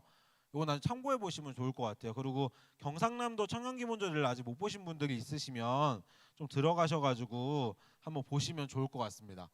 그리고 요것도 마찬가지로 참고하시면 좋을 것 같아요. 넘어갈게요. 요까지 이야기가 너무 길어질 것 같아서 그렇고, 그래서 결과적으로 예를 들면은 청년 고용 촉진 특별법이라고 하는 예를 들면은 중앙정부의 법이 있었고 그 법 가지고 문제가 해결되지 않다 보니까 청년들이 지역에서 활동하면서 지방정부 중심으로 청년 기본조례를 만들었고 그 지방정부에 있는 청년 기본조례가 엄청나게 빠른 속도로 확산되면서 청년 기본법이라고 하는 모법을 만들자는 운동 같은 것들이 막 진행되고 있어요. 아까 간단하게 이야기를 드렸는데 이것도 역시 마찬가지로 전국에 있는 청년들이 직접 나서가지고 서명도 받고 뭐 이러면서 예를 들면 모법 제정을 하자고 운동을 하고 있고 씨알도 안 먹히던 국회가 조금씩 말을 듣기 시작했어요. 그래서 제정해야 되나? 쟤들이 왜 저런 이야기하지? 처음에 막 이러다가 요즘에는 제정해야 되겠네까지 왔어요. 그래가지고 아마 곧 제정이 될 것 같아요. 저희가 이제 국회 쪽에 그 관련 의원분들한테 이래저래 확인해 보니까 제정하려고 의지를 전부 다 가지고 계시고 어쨌든 간에 지금 보이콧 상태만 풀리면 제정하겠다라고 일단 이야기하고 계세요. 그래서 그렇게 예를 들면 변화가 좀 되고 있어서 나중에 아마 지역에서도 이런 이야기 하시는데 조금 도움이 되시지 않을까라고 생각을 하고요. 그리고 마지막입니다. 결과적으로 여러 가지 변화를 만드는 과정이 있고 정책 기조가 변하는 과정이 있는데 이런 것들을 그래서 청년 정책이 뭐냐, 나한테 청년 정책이 어떻게 와닿냐 라고 질문을 하면 사실 예를 들면 내용상으로 보면 되게 어려운 것들이 되게 많고 혹은 생소한 것들이 많다고 생각해요. 기본 정책을 만드는 건 행정이고 정책을 예를 들면 만들고 발의하거나 기본 만드는 거는 이제 의회의 공이 있고 그리고 그걸 집행하는 게 행정의 공이 있는데 이게 기존의 방식으로는 진행이 되지 않으니까 청년들하고 같이 이야기하면서 만들어 보겠다고 이런 것들을 청년 네트워크 같은 것들을 만들고 있는데 사실 생소하단 말이죠. 청년들한테는 이게 뭔지도 모르겠고 내가 공무원 시험 뭐 공무원으로 뭘 해본 것도 아니고 공무원 시험 친다고 준비해서 행정법을 아는 것도 아닌데 뭔지 잘 모르겠다 뭐 이렇게 얘기하시는 분들이 많아서 이 이야기를 좀 해보고 싶은데요. 마지막으로 마지막 페이지요. 이때까지 이 변화들이 왜 일어났나를 놓고 보면은 처음에 이야기 드렸던 것처럼 기존의 전제가 더 이상 유효하지 않다라는 문제인식 같은 게 되게 크게 있었던 것 같아요. 뭐 예를 들면 빠르게 중소기업으로 들어가라고 하는데 중소기업 들어간다고 해서 내가 평생 먹고 살 수 있는 거 아니잖아. 뭐 이런 것들. 혹은 예를 들면은 뭐 집구하고 여러 가지 예를 들면 뭐 주택 문제 해결한다고 아파트도 짓고 뭐 전세 보증금도 빌려주고 하는데 어차피 예를 들면 뭐 2년 살면 다시 나와야 되거나 7년 살면 다시 나와야 되는 상황 같은 것들도 존재하고 기존의 방식대로 무언가를 해결해 보려고 여러 가지 노력을 하는데 실제 그것도 우리한테 유효하게 먹혀 들어가지 않고 뭐 우리가 효능감을 느낄 여력이 없다 보니까 여러 가지 문제인식을 던지면서 그거에 맞게 그것을 해결해 보자고 했던 활동 자체가 제도 개선 활동이었던 것 같아요.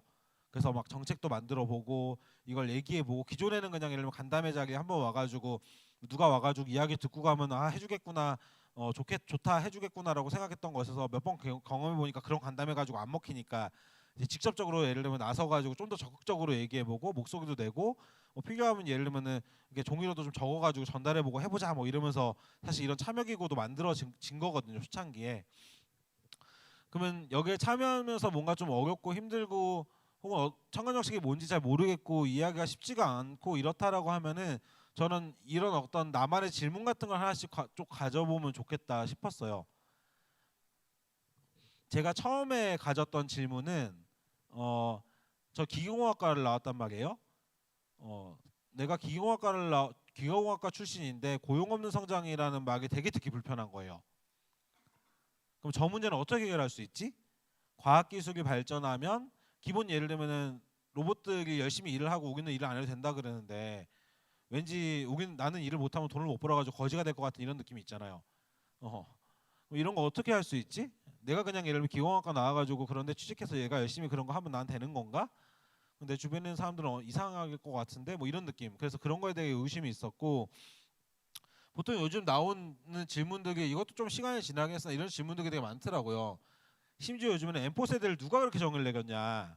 청년 세대는 포기하지 않았고 우리가 원하는 방식대로 선택을 하고 있는 건데 기성세대의 삶의 관점에서 예를 들면 청년들을 평가하니까 포기했다고 말하는 거 아니냐 뭐 이런 이야기도 하시더라고요. 그런 이야기들도 있고 그리고 우리의 삶은 되게 변했는데 왜 계속 끊임없이 예를 들면 기존의 방식처럼 우리를 살라고 얘기하느냐 뭐 이런 질문들을 하시는 분들도 있고 뭐 결혼 출산 같은 게 왜 예를 들면 필수냐 선택이지 뭐 이렇게 얘기하시는 분들도 있고 그래서 이런 질문 같은 것들 그러니까 이전에 전제가 유효하지 않았던 시대에 우리가 살고 있다 보니까 보통 우리가 알고 있는 해법은 정답이 아닐 가능성이 되게 높아요. 예를 들면 엄청 쟁점 사항일 수도 있는데 이런 게 있죠. 보통 예를 들면은 노동운동을 하면서 비정규직의 정규직화라는 되게 강력한 슬로건이 있습니다. 근데 비정규직의 정규직화가 100% 가능한가? 라는 질문 같은 것들을 우리 좀 던져봐야 될 필요가 있어요. 왜냐하면 프리랜서 혹은 플랫폼 노동 같은 것들이 등장했단 말이에요. 이걸 무슨 수로 정규직화를 시킬 건데? 라는 질문 같은 것들도 필요할 수도 있는 거죠. 사실 예를 들면 노동 유연성이 높아져서 문제라는 지점에는 강력하게 동의하나 이걸 예를 들면 기존처럼 정규직화를 시키는 방식으로 과연 해결할 수 있는가라고 놓고 보면 저는 좀 아니라고 생각을 해요. 하지만 뭘로 해결해야 될지는 잘 모르겠어요. 보통 그래서 이제 모여서 이야기를 하자고 얘기를 하는 거죠. 뭐가 될지 모르겠으나 이것저것 해봐야 되니까.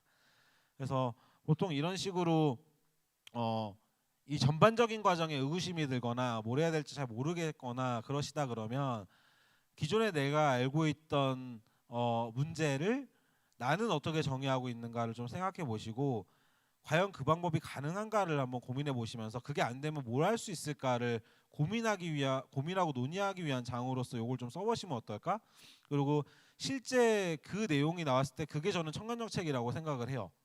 뭐 청년들한테 집을 줘야 됩니다. 많이 청년 정책이 아니라 기본 예를 들면 주거 정책의 방향성은 예를 들면 이런 방식이어야 됩니다도 이야기할 수 있다고 생각하거든요. 그리고 그렇게 되어야 우리도 예를 들면 사는 미래가 좀 어둡지 않고 밝을 것이고 그리고 우리 다음 세대도 청년이 됐을 때 좀 더 힘들 것 같아요. 그래서 그런 방식으로 좀 고민을 해보시면서 시작을 해보시면 어떨까 싶고 마지막입니다. 그냥 좀 참고하시라고 들고 왔는데 연구 자료에 있는 내용인데 그냥 제가 되게 좋아하는 용어들이 있어요. 그러니까 기성세대는 해결할 수 없다. 왜냐하면 그 세대가 겪어보지 않은 시대를 살고 있기 때문에 지금은. 그래서 예를 들면 지금 시대 죽이 되든 밥이 되든 그게 예를 들면 기성세대가 보기에 좋은 방식이든 아닌 방식이든 그 시대를 살아가는 주체가 문제를 정의하고 해결할 수 있는 방식으로 무언가를 할 수 있게 판을 깔아주고 자원을 동원해줘야 사회는 변하는 거다. 뭐 이런 이야기를 하시는 분이 계세요. 그래서 좀 내용을 공유하고 싶어가지고 마지막으로 일단 준비를 해봤습니다. 여기까지 일단 하겠습니다. 힘드신데 들어주시느라 고생 많으셨습니다. 감사합니다. 네, 감사합니다. 대표님에게 한 번 더 박수 한번 쳐주시고 네, 저희가 Q&A 방을 만들었는데 오픈 Q&A 방을 만들었는데 거기에 있는 질문을 이제 막 지금 올려주셔도 되고 제가 일단 먼저 와 있는 질문이 하나 있어서 한번 여쭤보려고 하는데요. 지금 대표님을 움직이는 질문은 무엇인가라는 질문이 왔거든요. 그래서 이거에 대해서 한번 좀 얘기 부탁드려도 될까요? 이게 시기마다 조금씩 변하는 것 같은데요. 제가 얼마 전에 이제 명절이었잖아요. 설 때 이제 온 가족이 모여서 이야기를 해서 그런지는 잘 모르겠는데 요즘에 그냥 최근에 계속 고민을 하고 있는 질문은 뉴스 기사에도 나왔었어요. 나는 지금은 살 수 있을 것 같은데 부모처럼 자산을 모아가지고 노후가 보장되는 삶을 못 살겠다 라는 전제. 그리고 우리 엄마 아빠는 이야기 들어보니까 뭐 죽을 때까지 어떻게 버틸 수는 있을 것 같은데 어떻게 될지 잘 모르겠다 라는 이야기들을 놓고 보면서 그냥 기존에 무엇이 문제였는지는 잘 모르겠으나 기본 예를 들면은 부모 세대가 있고 자녀 세대가 있는데 둘 다 예를 들면 죽겠다라고 얘기하는 이 사회 구조가 도대체 뭐가 문제인가 이걸 좀 해결하고 싶은데 최근에 드는 생각은 그거고 어쨌든 그렇다 보니까 사회보장제도나 이런 데 조금 더 관심을 많이 가지게 되는 그런 상황인 것 같습니다. 처음에는 고용 없는 성장이라는 키워드였어요. 이 활동을 시작했던 거는. 좀 쉽게 설명을 드리면 뭐 이런 거거든요. 보통 로봇공학을 전공한 분들은 보통 유토피아 디스토피아를 얘기를 하면은 로봇공학의 발전이 유토피아가 될 거라고 이야기를 많이 한단 말이에요. 보통 이제 옆에 이제 어떤 여러 가지 예를 들면 서포터를 해줄 수 있는 인공지능 로봇이 존재하면 사람들이 크게 일을 하지 않더라도 살 수 있을 거라는 미래를 전망을 하고 보통 저 같은 경우는 기계공학을 열심히 배워보다 보니까 제가 내겼던 결론은 그 예를 들면 인공지능 로봇을 우리는 못 쓴다였고 그 인공지능 로봇을 살려면 돈을 벌어야 되는데 일자리가 없어서 돈을 못 번다 뭐 이런 되게 디스토피아적인 마인드를 초창기에 많이 가졌어서 저는 전공을 포기하고 사실 이 활동을 선택을 그 당시 했었습니다. 네, 여기까지. 네. 제가 여기 나와 있는 이유는요. 그냥 한번 좀 돌아다니면서 한번 질문도 받아볼까 했는데 지금 밥벌이는 뭘로 하시나요?라는 질문이 있어요. 간단하게 한번 또 대답해 주시면 좋지 않을까요? 제가 그 전국 청년정책 네트워크 대표로 활동을 하고 있는데요. 사실 이거는 이제 명예직 같은 거고요. 돈벌이가 되지는 않고 부산에서 그 심오한 연구소라고 하는 조그마한 단체를 운영을 하고 있습니다. 거기서 심오한 집이라고 하는 청년 공간을 운영을 하고 있는데요. 그걸 통해서 좀 지역에서 청년들이 모일 수 있는 여러 가지 활동 같은 것들을 하고 있고, 근데 사실 그걸 하다 보니까 주변에서 뭐 이것저것 같이 해보자고 제안 주신 것들이 있어서 구청하고 간간히 사업을 하거나 뭐 부산시랑 간간히 사업을 하거나 이런 것들이 있는데 사실 그게 뭐 큰 돈이 되진 않고요. 그러니까 아까 이야기했듯이 저축을 하는 삶을 살고 있지는 않습니다. 평타를 치기 위해 열심히 노력을 하고 있고, 그리고 뭐 이런 자리 같은 경우 강의비를 주시겠죠? 뭐 그런 것도 이제 기타 소득으로 잡히니까요. 뭐 그 정도가 있다고 말씀을 드리겠습니다. 네. 뭐 질문 시간이 좀 기니까 제가 질문들을 좀 많이 받고 싶어서 여러분 많이 좀 질문 부탁드리겠습니다. 그리고 그 다음으로 질문할 게 청년 세대가 겪는 어려운 문제 중에 가장 큰 하나가 사회적 자본이 적다는 것 같은데 딱히 그 해결책이 있을까 이걸 질문을 주시는 분도 계시거든요. 어떻게 생각하시는지. 이게 보통 이제 사회적 경제에서 말하는 사회적 자본은 엄청나게 넓은 범주로 이야기를 하는데 사실 질문하신 분이 이제 어떤 관점으로 이야기하신 건지는 정확하게 잘 모르겠어요. 근데 제가 아는 방식은 청년 정책의 전반적인 흐름 자체가 사실 예를 들면 사회적 관계는 사회적 자본을 획득하는 방식이라고 생각을 하거든요. 예를 들면은 경남 청년 네트워크 같은 경우도 저는 예를 들면 사회적 자본의 한 축이 될 수 있다고 봅니다. 그러니까 이 사회적 자본이라고 하는 게 이게 어떻든 그 물질적인 매개뿐만 아니라 관계적인 측면도 있기 때문에 그러니까 기존에 개별화되어 있던 보통 이제 그 학술적으로 이렇게 표현하시더라고요. 전문가분들이 개별화되어 있는 시민을 청년이라고 청년은 개별화되어 있다. 개별화되어 있는 시민이고 조직화되지 않는 시민이라는 이야기를 많이 쓰시던데 그렇다 보니까 이 문제를 해결하기 위해서 이 청년들이 모여야 되는 과정 같은 게 필요해요. 근데 사실 개개인의 문제를 해결하기가 쉽지 않다 보니까 이게 조직화되거나 모이기가 쉽지 않은 문제들이 있단 말이에요. 그럼 저는 이 참여기구 같은 것들이 일정 정도는 그런 역할을 한다고 보여지고, 그리고 보통 이제 뭐 정부 정책으로 만들어지는 정책 중에 저는 커뮤니티 지원 사업, 그러니까 활동 지원 사업 같은 것들 좀 규모 있게 해야 된다고 생각을 해요. 그러니까 정책 동원을 통해서 이제 풀어내는 방식인 건데, 그러니까 지역에 있는 청년들 혹은 다양한 주제나 분야에서 활동하고 싶은 청년들이 그 예를 들면 지방 정부의 자원을 가지고 모여서 커뮤니티를 형성할 수 있게 만들어 주는 거죠. 그런 방식으로 좀 기초 예를 들면 사회적 관계를 만들고 사회적 자본을 획득하는 방식이 되지 않을까? 일단 이렇게만 이야기 드려보겠습니다. 네, 감사합니다. 여기에 지금 저희 경남도 의회에 청년이시자 의원님이 계시는데 그분의 한번 뭐 짧은 이야기라도 한번 들어보면 어떨까요, 신상훈 의원님? 발언권 주셔서 감사합니다. 제가 극구 안 한다고 했거든요. 근데 굳이 사회자가 마이크를 주셔가지고요. 제가 묻고 싶었던 게 아까 밥벌이 어떻게 하시나 요거였는데 그거는 이제 답변을 해주셨고 제가 조금 있다가 이제 3시에 이제 저희 상남분수에서 이제 김경수 지사 불구속 재판과 관련된 집회 참석이 있어가지고 거기에 제가 잠시 정신이 나가 있어가지고 강연을 좀 못 들었습니다. 그래서 죄송하다는 말씀을 드리고 대신에 제 그 대표님 제 성함이 기억이 안 나는데 아무튼 대표님 강연 이제 한 두세 번 들었습니다. 그래가지고 예. 네, 엄씨입니다. 예, 죄송합니다. 예.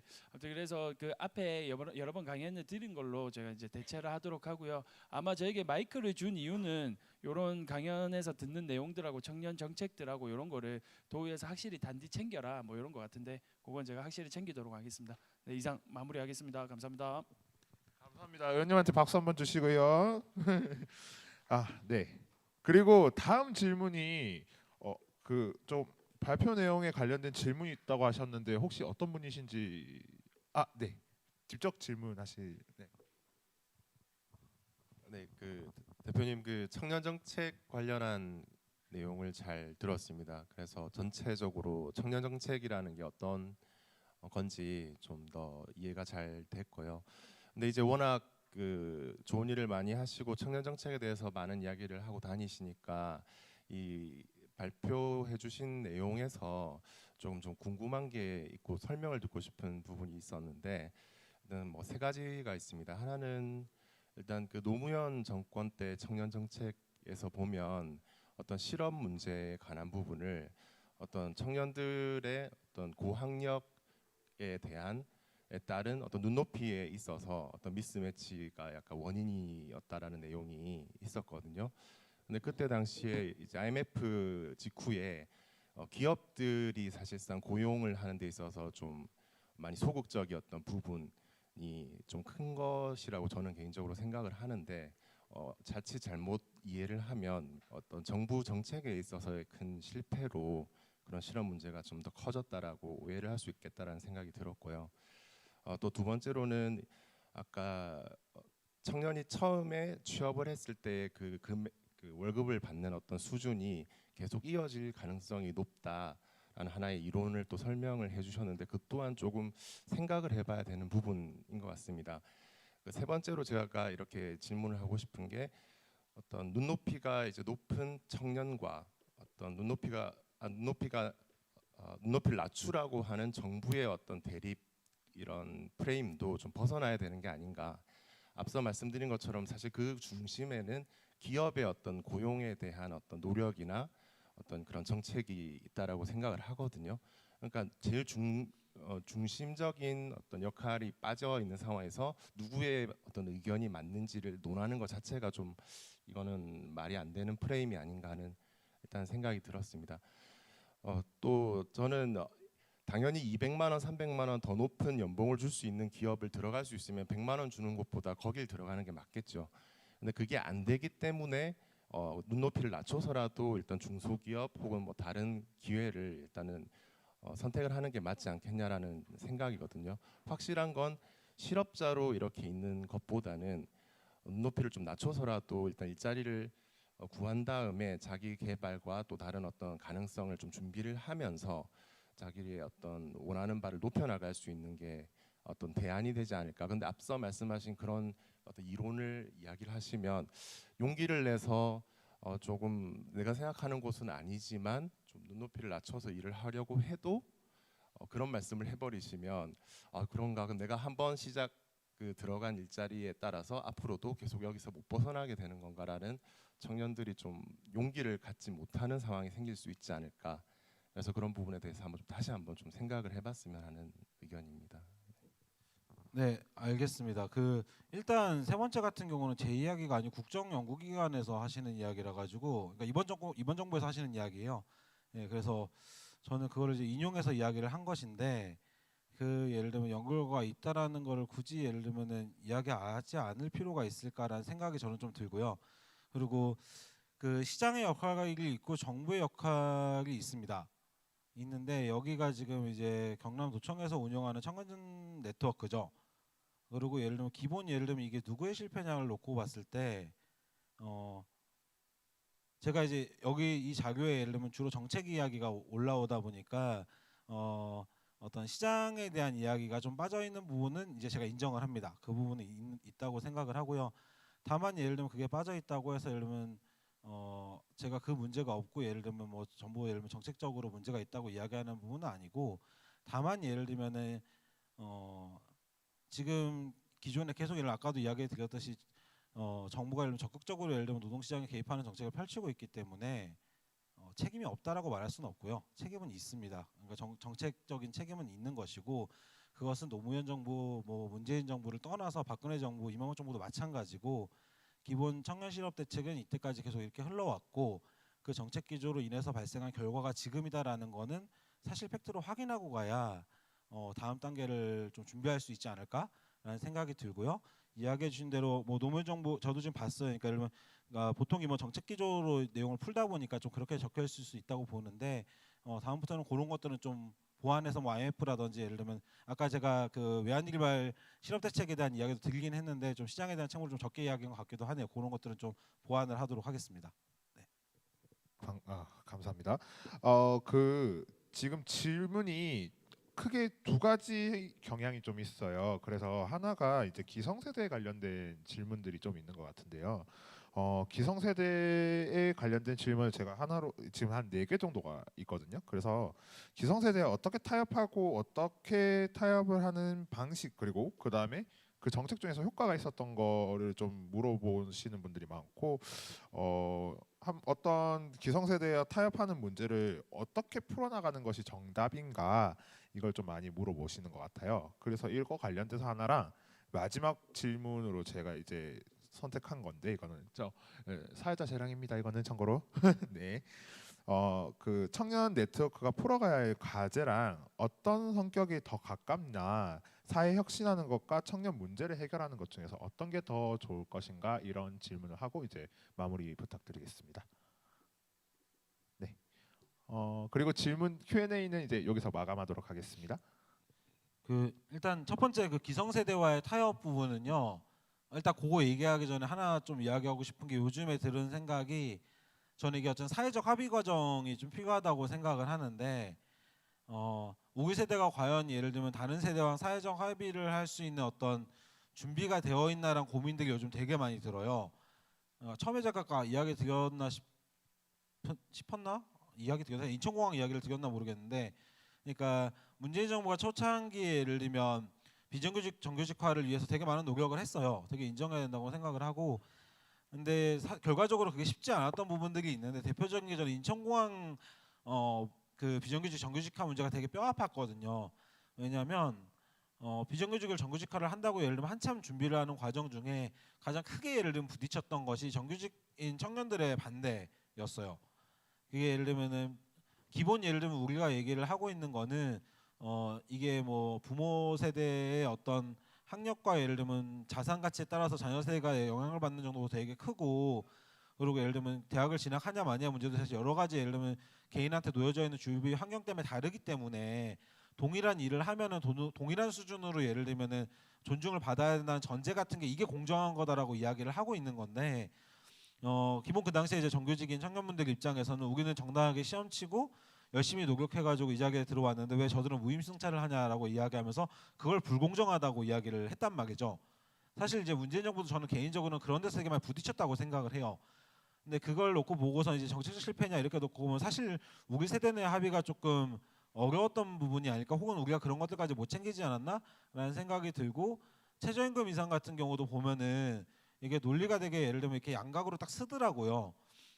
한쪽에서는 이게 기본적으로 내가 생활하기 위해서 필요한 임금 수준이라고 얘기하는 경우도 있고 근데 이게 최저임금의 효과가 예를 들면 사회적으로 확산되고 좀 안착되기 시간이 필요하다 보니까 그 중간 단계에서 바로바로 내 앞에 나타나는 뭐 내 친구가 잘린다거나 혹은 예를 들면은 뭐 내 아르바이트 시간이 줄어든다거나 이렇게 단기적으로 나타나는 문제를 보면서 최저임금 인상을 하면 안 될 것 같다라고 얘기하는 청년분들도 계시는 거죠.